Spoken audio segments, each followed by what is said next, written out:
Hi everyone, so I'm Matt C. I'm currently a student at UCL.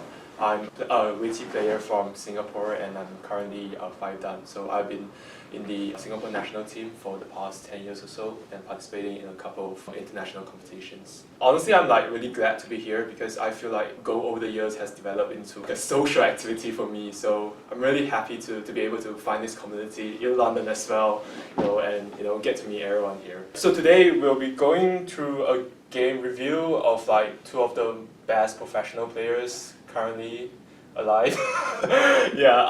One of them is Ke Jie, professional 9P, and the other is Shin the Korean #1 right now. And one of the reasons why I'm going through them is two of them are pretty much ranked #1 and #2 online right now. Because their ratings, of course, so it's going to be a huge clash, and the fact that they're representing China and Korea, so it's a bit of a national clash as well. Another reason is because both of them really play very similar to AI, so I hope that through this game we'll be able to look at some of the moves and try to understand why do we start playing like this? Why do we start playing like AI? What some of the problems that we used to play Go and how has it changed over the years? So hopefully we all can gain some insights from that. Ke Jie is playing black and Shin is white.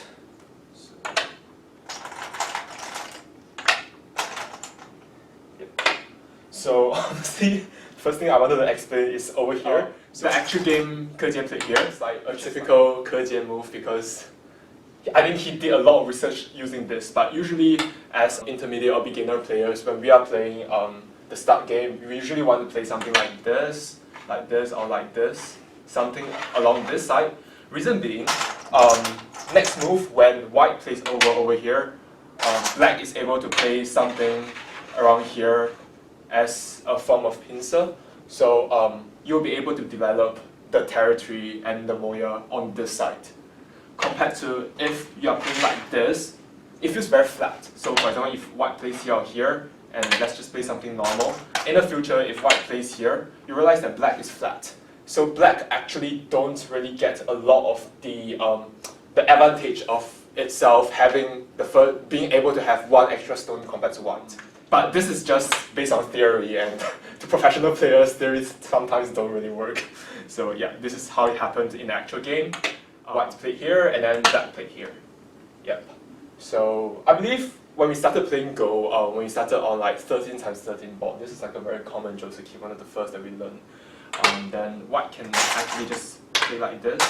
But I think over the years, this has become very, very rare, and white, this is also another possible move. And these are part of the Joseki. And over here at this time, black used to play something like this. Black also used to play something like this. But right now, AI told us black wants to play here. So why is that so? After you play here or here, right? Next move, white will always play here, for example. So what's the difference between this, and this? The first move is tightly clamping the stone, which was generally considered to be a good idea. Yeah, it is. It is. You realize that there is a lot of possibilities over here that white can play. So compared to this, black technically can get a bit more territory. Let's just say that if white in the future just plays something really simple like this, and you realize that black is very clustered. Compared to if you play like this is slightly better. Right. The second thing is, I think this is more apparent. So I remember when I was learning Go, the teacher just taught us, oh, just play here. It's good because it protects the bottom, right? And you can get more territory technically.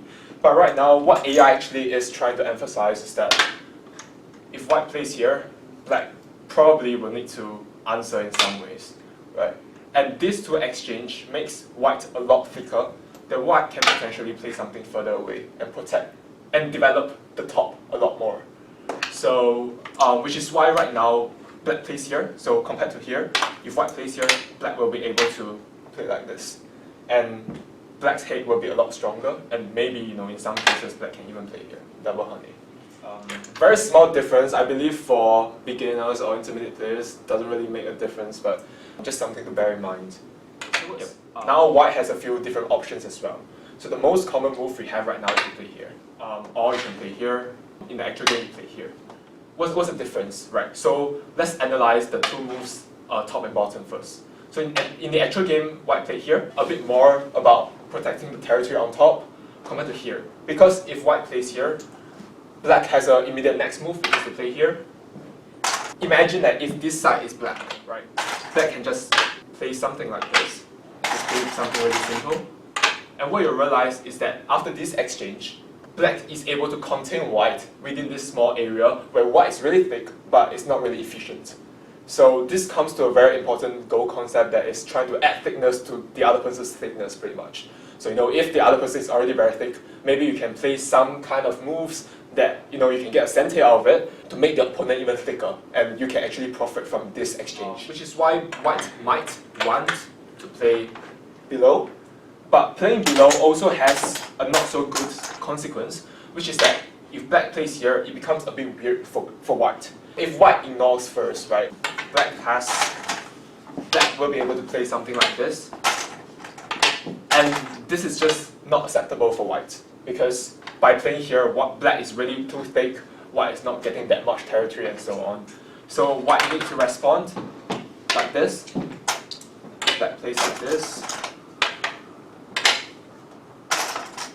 and you realize now that if white plays here, black has this cut, which is what actually happened in the game. Then you realize the position difference between this move and this move is very different, because with this move, there's no way black can cut, because white can just hit it like this, right? You can't run. But with this stone, black has a lot more maneuver ground. So if you continue playing something similar, you realize that right now white must play here, because if white plays here, black has this move, and it makes use of this lack of liberty by white, which means black can't play here because Atari and white can't connect. White needs to connect, and then black can connect, and realize that this area, white is gonna die. Or white can play something like this, and you realize that black can come out and white's pretty much split the two. So this shows the difference between this move and this move. So as the opponent, by observing which move your opponent played, for example here or here, right? If white plays here, then you'll be happy to play this sequence, because you'll get this cut afterwards. But if white played here, by observing your opponent's move, maybe you should consider something else. Maybe this move is not that urgent anymore. Maybe you should play something different, like for example, playing here to make white thicker on top of his thickness. Just some thoughts. In the actual game, so this actually happened, and so we all know now that black has this cut over here, right? And so in case this happened in your game in the future, if black cuts straight away, the best move for white to play is just to play here. Is to make sure, because there's really so much problem with this group of white that it's just worth spending one move to protect itself and just see how black plays. In the actual game, black didn't cut, because black felt like just by cutting, it's not getting a lot. You can't really eat this white stone, and it becomes a mutual attack between this black stone and this white stone. So black tried to make use of some senses at the start. Thing here, thing here.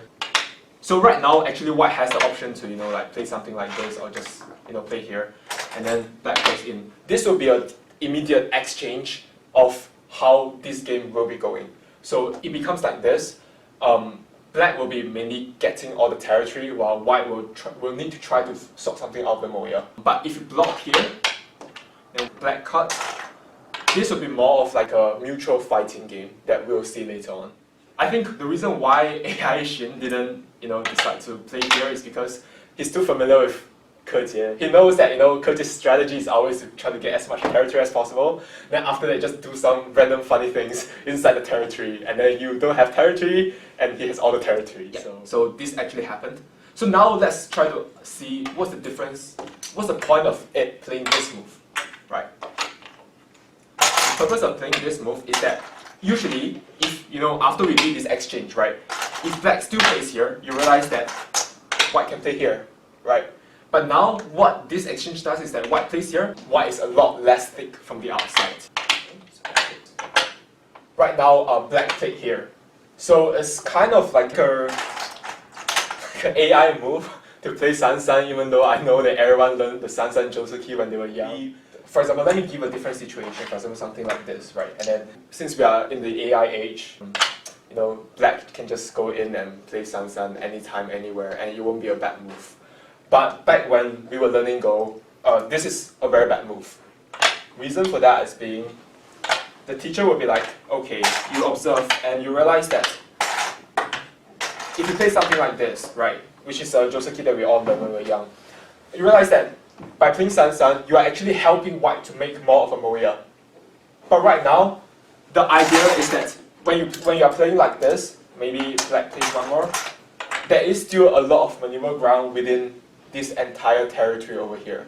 So it's not that problematic to play the Sansan move. In this game, similarly, right now, black decided to play Sansan. The reason being, he felt that after playing this sequence, he felt that black still has maneuver ground. So black got all the territory first, and then black still can try to do something with this area. So it's really like just a very aggressive way of playing, trying to almost bully the opponent in this way. Usually, I think what we would try to do, or what I recommend people to do, is maybe try to play something from here, because this side is, you know, not so occupied right now. And then if white plays something like this,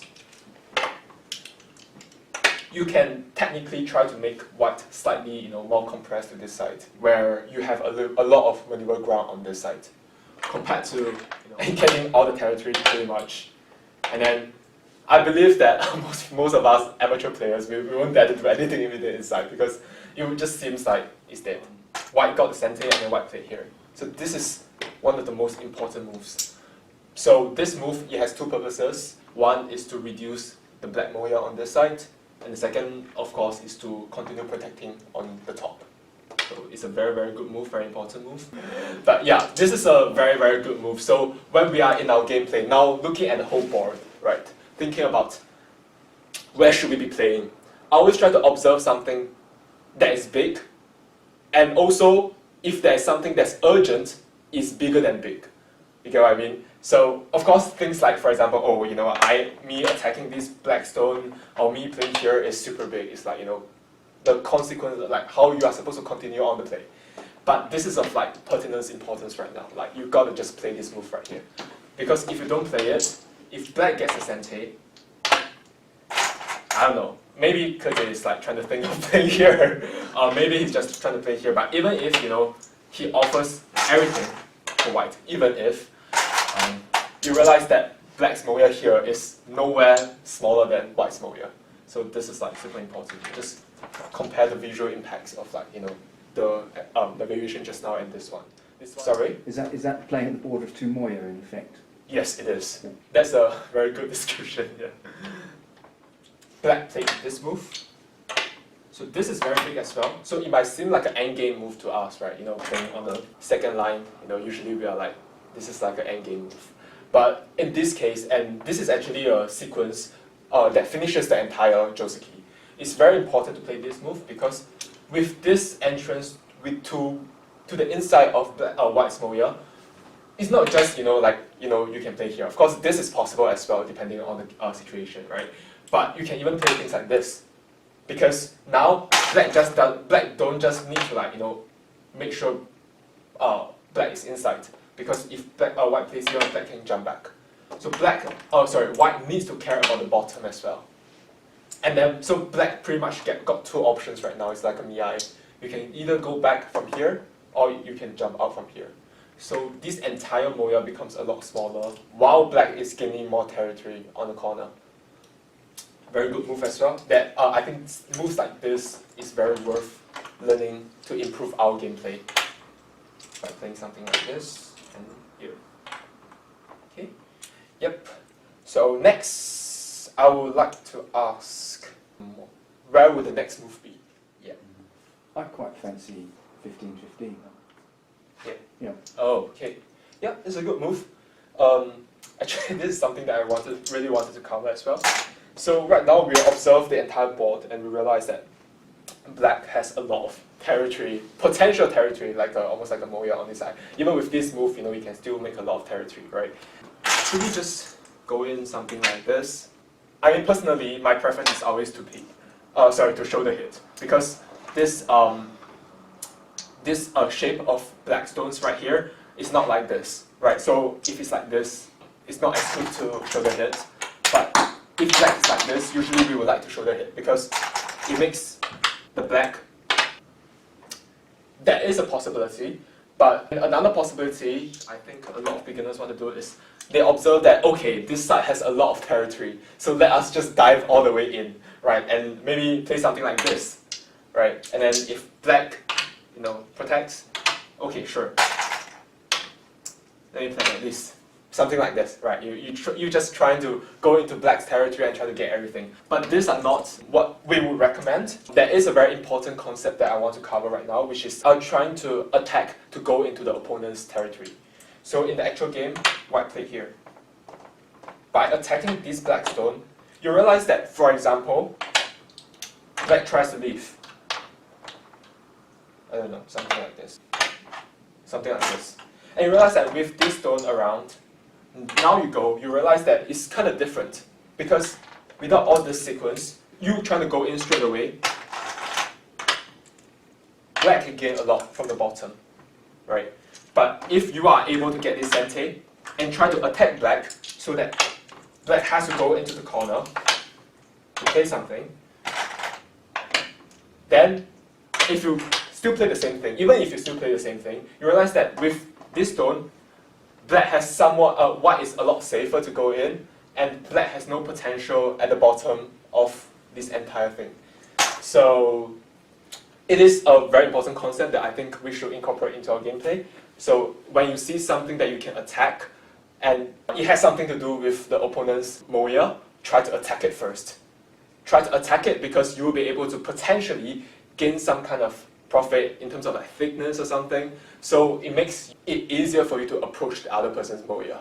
Just 30 seconds, how you think about thickness, because it's not really a term that I'm that familiar with. So thickness is, for example, this is a thick, right? Because you're covering the outside and you don't have a lot of cutting points. So yeah, the thickness is good, isn't it? Sorry? Is thickness good? Because you suggested it wasn't over there. It wasn't good because it can't be used in an efficient way. Okay. Yeah, but in this case, for example, or let's say, so this is considered thick, right? You have a lot of stones outside, and is it useful? Yes, it is, because it can potentially help you create a Moya. And because of this thickness, white has to think twice before thinking of whether they want to enter this territory. Because, for example, if they play something like this, right, and then you just attack them, you realize that this thickness comes into great use because it makes white a lot harder to keep alive. Fortified the thing is. Exactly. And you can be overly fortified. But you can be overly fortified because at the end you are trying to compete for efficiency. At the end of the game, you are trying to get as much territory as possible. So if you only have thickness, for example, if I can add more moves here. Of course, white is like super thick, right? But is this good? No, it's not good, because you spend so many moves that makes this entire gameplay inefficient.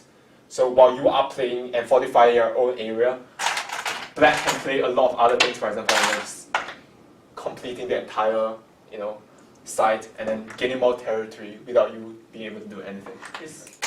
Goal is more of like a game of balance. So you are trying to get thickness, of course, but of course it really depends on your own preference. Some people, like Ke, like the black player, he loves to get territory and he doesn't mind the opponent getting thickness. But at the end of the day, it's really about balance between you having enough territory and you being thick. So later on, I actually want to go through like a sequence to show you when thickness doesn't really have that much of a use. As a general knowledge, I feel like, yeah, it's really a balance for you to get some thickness and get some territory to balance your gameplay. Okay? So right here, so like what I said, the best way to, try to reduce the opponent's territory or Moya is actually by attacking some of his stones because you can somewhat get thickness out of it. Right? So he put here. Black, on the other hand, played something very interesting. So right now we know two possibilities. One is that you take this stone as a not so important stone and you just ignore it and you play something else to continue expanding your own territory, so that you can go against the will of the white player, which is to try to attack your stones and reduce your territory, right? So how do we play that? We can play something like this, right? And then for example, if white plays here, you can either make this sequence, or if you don't want to, it's fine as well. And then you can just jump to continue on building your moya on this side. Or the second option for you right now is to take care of this stone. Maybe by playing in the corner, something like that, right? It's quite easy to live in this area because this is a pincer with 3 gaps. So what Kejie did, as you guys probably could guess, he loves territory, right? Yeah, so he wanted to save this stone, and he wanted to make sure he is alive and well alive inside here. So he didn't want to play here because he just felt like he'll be fully covered. He'll be fully covered within the inside. So he played this move. What his intention was is that if white plays here, black continues. If white connects, you realize that even if you play the same thing, right, or even here, even if you play the same thing, you realize that these few moves of exchange over here will be able to help black get a lot more territory, and will be able to make sure that black is well alive. Compared to if you don't have this exchange, you will be very prone to this move, and black is not like fully alive yet. So this is his intention from this odd looking move over here. Yeah. And of course, AI Shin. AI Shin is probably just like, why am I just following Kejie in all his intentions? Then AI Shin is like, no, I need to play something different. Then he played here. It's quite funny, isn't it? Like, you trying to, do some preparation work so that you can do well, and then the opponent is like, I know what you want to do, so I want to go against you. So actually, this is a great reflection of what a game of Go is like. It's like a battle between 2 hands. So, you thinking of what is the intention of the opponent and going against it, and the opponent thinking of your intention and going against yours. So it's really the beauty of Go, I feel. So what is the purpose of this stone, right? So we just understood what's the purpose of this stone. Let's try to understand how does Shin try to go against the black's intention. So let's say that black plays something normal, like this. So firstly, if black plays something like this, this is obviously good for white because you make these 2 exchange, and even if you play something like this, you have somewhat of a territory over here. If black plays something more aggressive, which is probably what Shin thought Kejie will play,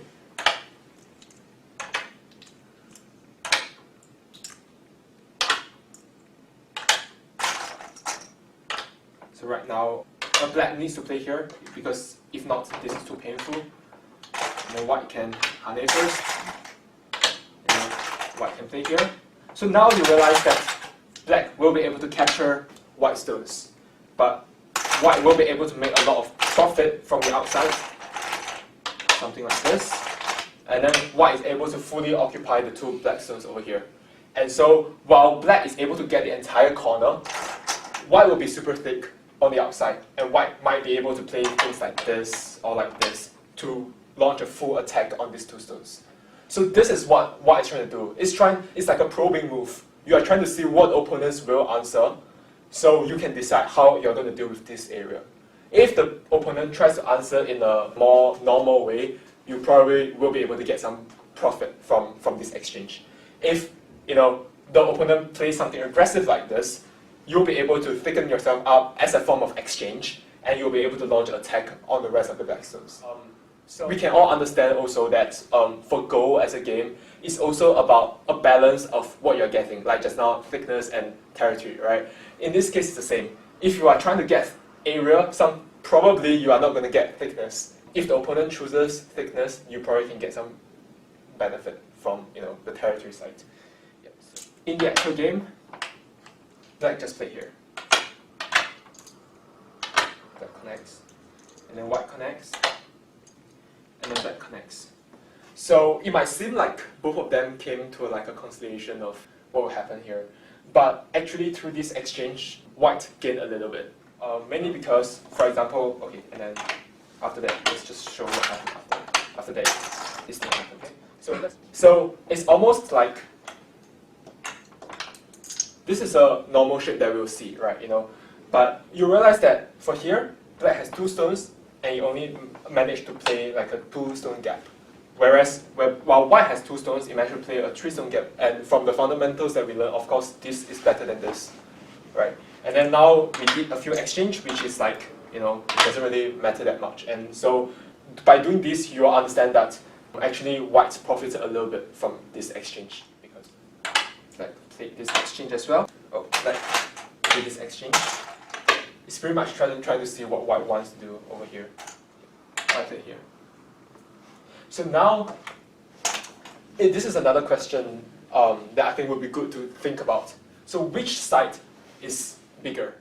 Well, because of the openness on the left-hand side, there's very little territory for either white or black on the left-hand side. Mm-hmm. And black has walled off quite a large chunk of the right-hand side, so it feels like right-hand side is quite big. Yep.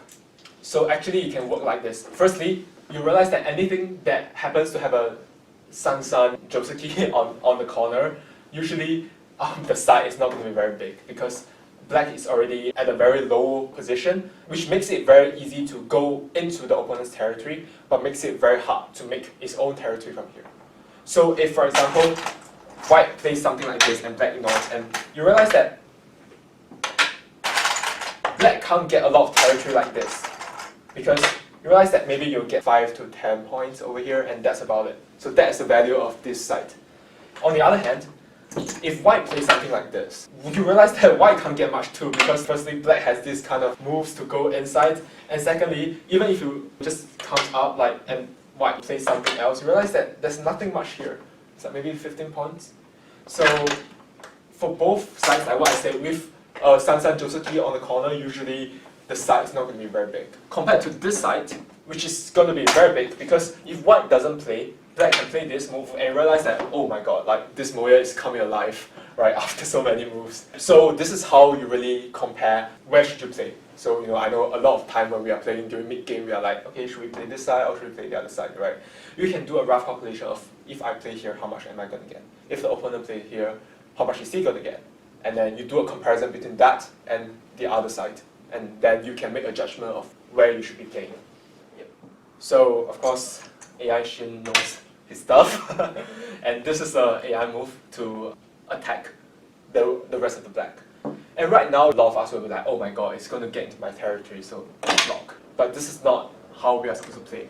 Because this is very slow. This is what I emphasized just now, which is like too much thickness. You are having all these stones ready, and you are only occupying 8 points or something. Like, it's way too small. And then you realize that, what am I doing over here? Like, maybe, yes, I get 8 points, but that's about it. Thickness is usually used to attack the opponent. So right now what we should do is try to use our thickness, the remainder of our thickness, to attack the opponent. So what Keji play is to play here. To the game, right now, this might seem very dangerous, but actually it's fine for white. So if you play something attacking right now, because of all these moves, white can potentially play here, and if white plays here, it'll be quite difficult for black. So it is a very difficult place for black to play when white play here. He's trying to see what black wants to play first before making a move. So at the same time, by adding on to the thickness of black on this side, white is not losing much, but white will be able to gain something and come out. Black, of course, will want to respond, and then white comes out, and then right now, black plays here. So this is a better move to play than here, because if you play here, this stone is more tightly dead, compared to here where, you know, there might be some RG left over. If we go back to the original move where we were discussing not clamping the stone tightly. Here? Yes. By not playing that move, we've got to be able to handle the trouble that it can allow to happen. Yeah. The difference between this move and this move is maybe 2 points of win rate difference for AI, but which translates to maybe 0.1 point in the actual game difference. so it's almost non-existent. But it's just that after AI comes out, our Josekis change a lot. And we'll just listen to what AI says that is correct, because that is something that's predictable and something that we can learn. Yeah, so always remember, if the opponent is being too harsh on you, you must retaliate. You can't just let the opponent do his things. If not, people like Keji will take over the world.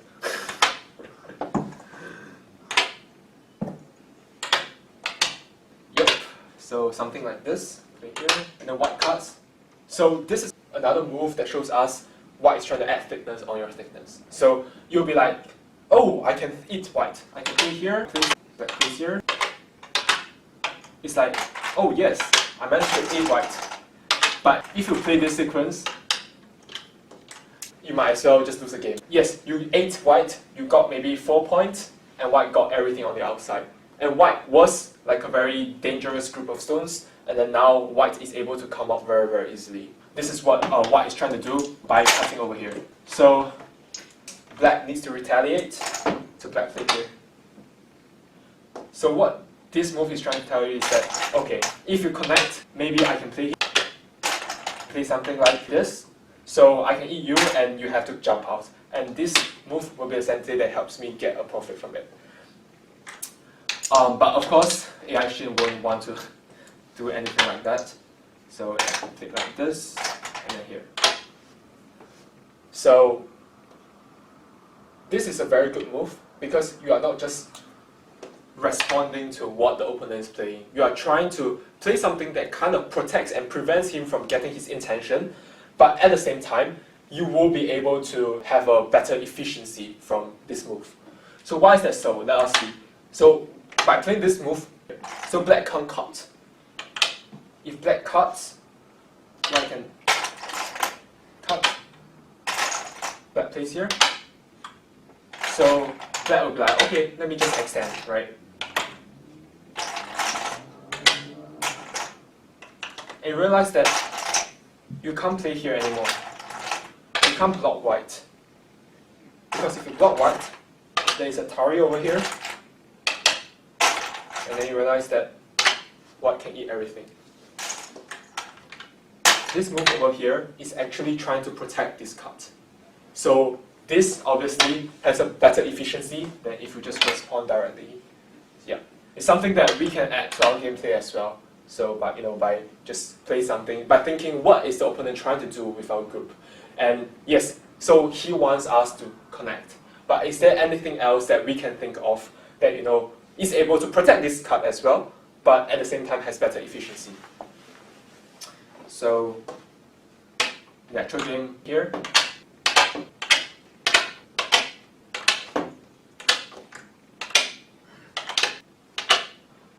Yes, white did very well with this group. White is fully alive, with a couple of points. So what did black gain? Of course, black didn't manage to create this Moya, but black must gain something. If not, it won't be Kajir, right?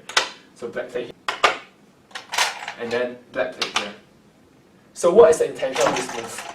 With these two moves, if white eat this stone, black is able to eat these two stones, which is what happened in the actual game. So why is it problematic for white to run here or here right now? Right? It's actually because there isn't enough neighbor space for white. This shape is problematic, which comes back to the difference between this and the jump just now. So white cannot connect. Yeah. So that is intention. And you realize that this is why Koji was making all these absurd looking moves at the beginning of the game by jumping onto the opponent's thickness and trying to do funny things with it. It all makes sense right now. So play here, and then eat. Atari. Yep. This is what we mean by a thickness that doesn't have a lot of use. You realize that black has thickness here, because let's just do it as these two stones are captured. Black has thickness outside. But can this thickness attack any group of white stones? No, not really. Not everything is alive. And then, can black gain Moya or territory from this? Not as well, because there's nowhere to occupy. Which is why, when we talk about thickness, we need to think, is this thickness going to come into good use? Is this thickness going to be important that can help us gain more territory or attack a group of stones and then gain some profit from it? If it doesn't, then maybe thickness is not that useful anymore. Of course, it will be good, it will be helpful, it's just not that good. Which is also why the white player can think about this and feel that it's okay for black to have this thickness because it's not going to be very useful. I can just get my territory, get my points, and then I'll be in a comfortable lead. If you see the entire game, the only two weak parts of white is over here and over here. But here is not very urgent right now because black is not thick, so black can't really do much with white. So this becomes the best place to play something. So you have a few options. One is to play here, one is to play here, and one is to play here. So which of these options would you guys choose? The one furthest up. The one furthest up? Yeah. Yep. Feels like there's more territory. Exactly. So at first glance we'll be like, okay, you know, we can even play here, right? So we can get more territory. But let's just say play here because if you play here, black is definitely going to retaliate. It's the actual move, the best move that AI recommends is actually to play here. So you might think, so why is that so? Thickness on top of thickness. But it's because if you play here, black can play like this. And right now, if you connect, there's this move over here. So if you block, you can get more territory from the bottom. If you block here, there is a lot of RG on the inside. This is not acceptable for white. White got 6 more points, and then black got the entire outside, which has so much more potential. AI thinks that I should just spend one move and protect myself. Yeah. In the actual game, white played here, which is also a good move. It's actually also to try to protect this cutting point.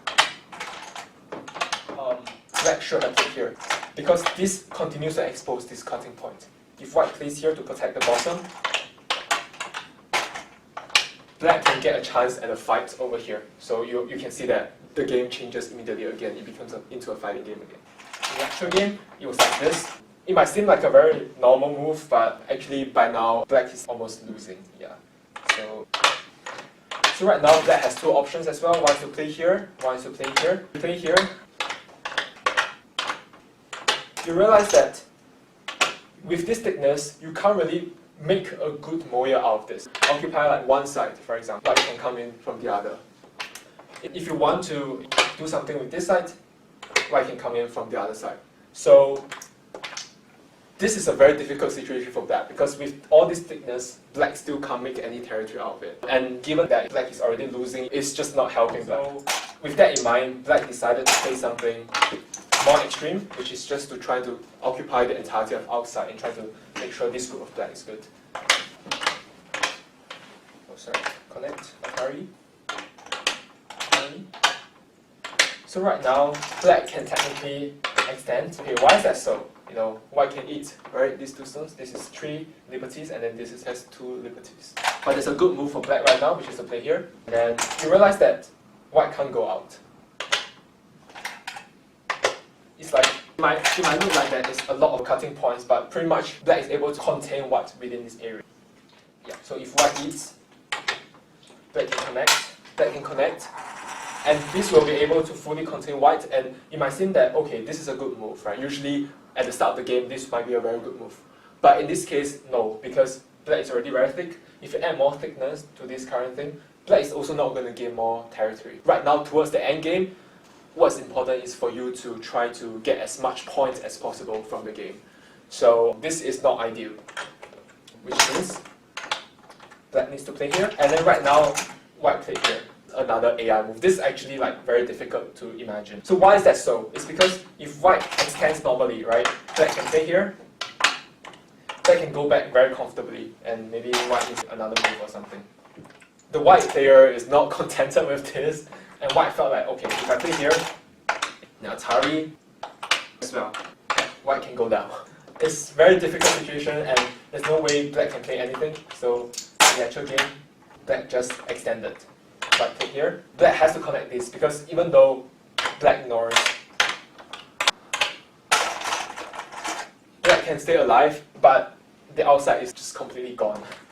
So black has to connect. Oh, white jumped. And then, so now because black knows that he's already losing, it's maybe 3 to 5 points difference right now. Because professional players usually towards the end game, they can calculate everything almost exactly. So black knows that he's losing and then he plays something red. Just trying to complicate things so that maybe he can gain some opportunities from it. I'll just make a few more moves so that we can roughly do a counting, and maybe I can just show a little bit of how we can potentially count the territory that we have. The white player is being like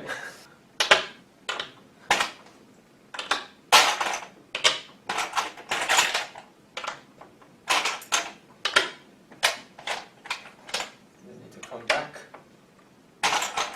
White plays here. So what's the purpose of this move is actually aiming this move. So we can see that all white needs to do right now is just to make sure everything is safe. And then by playing here. Black needs to play as well. Let's just make a few more moves. Yeah. So maybe we'll stop here and then we'll just do a little count of how everything works. So to count, maybe at this stage, so all of us know how to count when the whole board is filled up, right? How do we count at this stage, right? It's not fully filled up. So what we do is we can think of what are some of the potential endgame moves that each of us is going to play. So right now, oh sorry, yeah, I think I just missed me. I think this was like from a previous variation. Yep. So let's try to count like something like this. Let's just say that now it's black, so let's just do a simple. This is not the actual game, but potentially how each player will play. So this is the first step of determining how are you going to count the territory. So these are some potential moves that something like this. And then this corner is important. So if you count black, you realize that you don't count from here on because this point over here is under contention. So you start counting from here. Okay? And then you realize that this is 8, 9, and then 10. So this is 10 points. And then this is maybe potentially 4, 14. And then here doesn't really have because there's a lot of RG inside. So things like this is not really a lot of points. So let's count this as 4 points and maybe 5 and 6, so maybe 6 points. So altogether 20 points on this side. This is 10 points, 11 points. This is under contention. So about 16 points on this side. So altogether right now we have 36. This is probably not going to be either one cente. So let's start counting from here because these two are under contention. So with the same logic we have about 25 points over on this corner, 61 points. Yep. And then we have here. But here is quite problematic as well.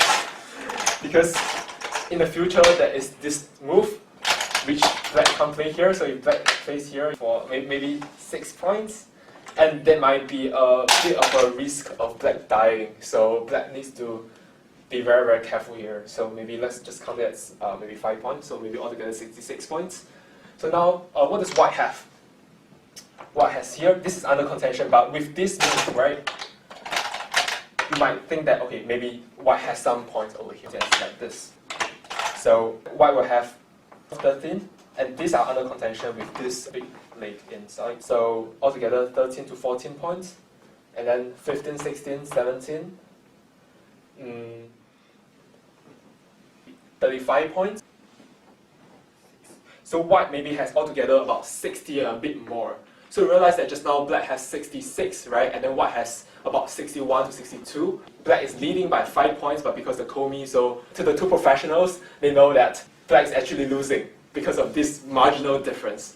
So I hope this game helps to show you guys a little bit about how we could potentially think in our own games and how AI thinks in their own games. Of course, we don't just listen to AI all the way, right? We kind of just take in what we can understand from the AI moves and hopefully improve our gameplay. Yeah, thank you everyone. Thank you very much indeed.